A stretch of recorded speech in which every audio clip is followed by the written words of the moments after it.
Morning, everyone. Myself, Dr. Dharmendra. Today, I'm going to talk about training and development, which is part of Unit 3.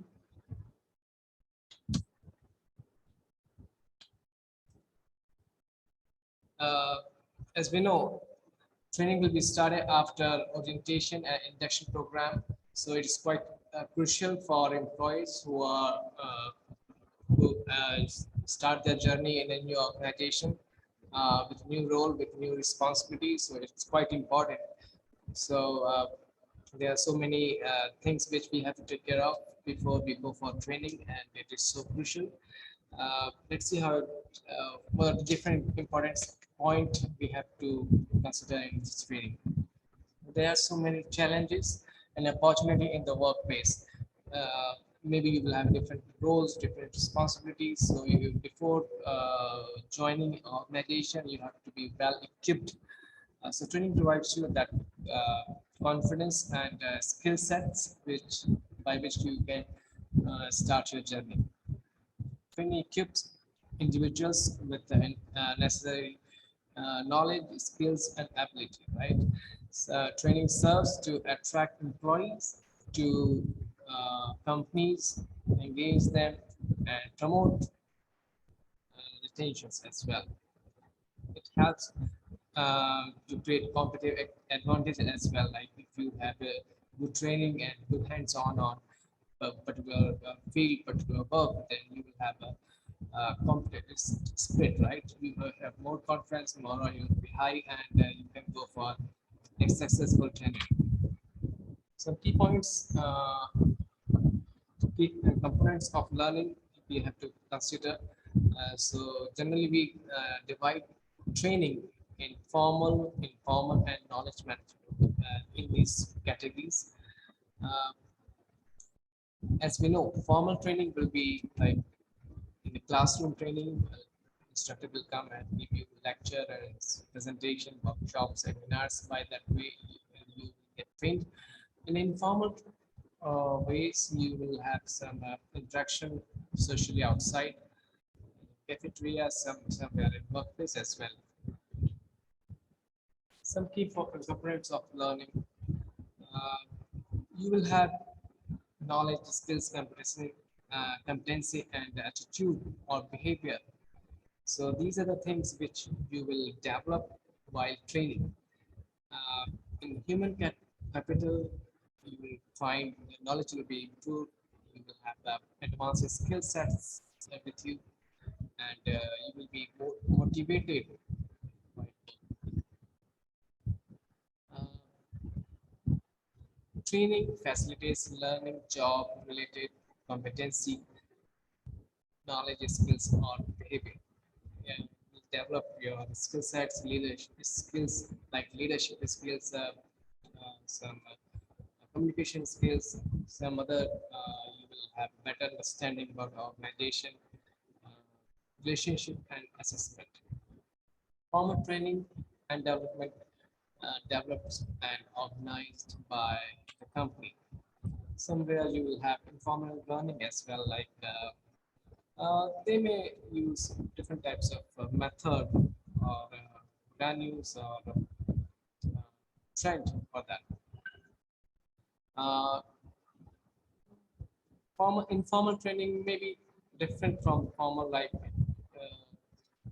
their pattern, their strategy, the value, and maybe their topics will be different. Maybe it may be a little bit casual and practical based. You will have expressive knowledge, like well documented, easily articulated, and easily transformed from person to person. So these are the things which we have to take care of designing curriculum of training. Primarily focus of formal training, like as we know, if we are attending a classroom training or workshops or seminar, we have better understanding about facts and figures. Like knowledge management as well, as we know, by these programs you will have better understanding about tools, processes, systems, structure, and culture to improve the creation, sharing, and the use of knowledge. Systematic training design is one of the most important part of this slide, uh, this PPT, you can say, where you will find the different stages of training, how it should uh, work, or the flow of systematic training design. So first, you will find the construction needs assessment. Conducting needs assessment mean you have to assess need of organization as per the type of job, person, and organizational requirement. Second one is ensuring employees' readiness for training. Mean we have to take care of attitude and motivation of employees. Third one is treating and learning environment. Here you will find some learning objectives, like what we have to include in that training session. Could be learning, practical based, theory based, feedback, modeling, something.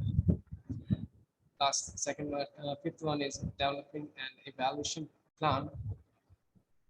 In this, you will identify learning outcomes, choose evaluation design, and plan cost benefit analysis as well. So by this way, you will evaluate the plan, like by selecting training method, in which way we have to select, provide that training traditionally or in a different way. E-learning nowadays we prefer system-based training, like you, you need not to come to the organization, you can get training like online as well. And finally, after getting training, you will be evaluated or monitored. Maybe some exams and tests will be conducted that will evaluate your training skill, whatever you get by training. Maybe again, one more cycle you can find, or different a flow of training you will find how it should be. So analysis, first of all, analysis, as we talked about that systematic training design.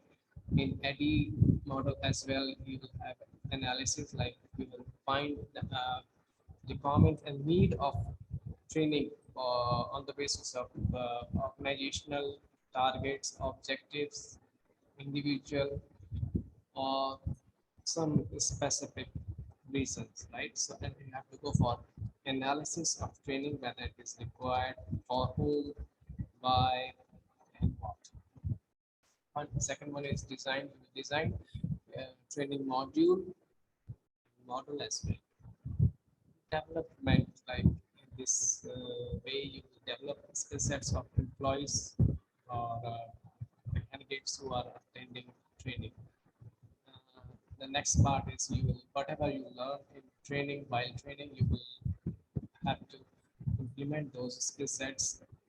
And finally, after implementing, you will get evaluated, means test will be conducted, so that will make it sure that you learn everything correct and proper, right? Thank you. Thanks. Thank you so much. If you have any doubt, please contact me. Number like 961708005. Thanks.